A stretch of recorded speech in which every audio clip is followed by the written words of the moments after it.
সকলে বলেন এবং আমিও বলি যে মানুষ যেমন সঙ্গে মেলামেশা করেন সেরকমই তার স্বভাব হয়ে যায়।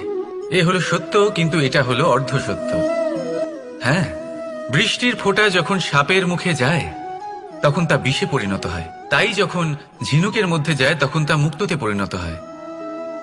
কিন্তু কোনো ব্যক্তির স্বভাব এ হলো অত্যন্ত গুরুত্বপূর্ণ। কোনো এক ফুলের কথা ভাবুন, সেই ফুলের সাথে জড়িত সেই কাঁটাগুলোর কথা ভাবুন। সহস্র বছর ধরে সেই কাঁটা ফুলের সাথেই লেগে রয়েছে, কিন্তু আজও সেই বিধেই যায়, সেই যন্ত্রণাই দেয়, সুবাস ছড়ায় না। কেন?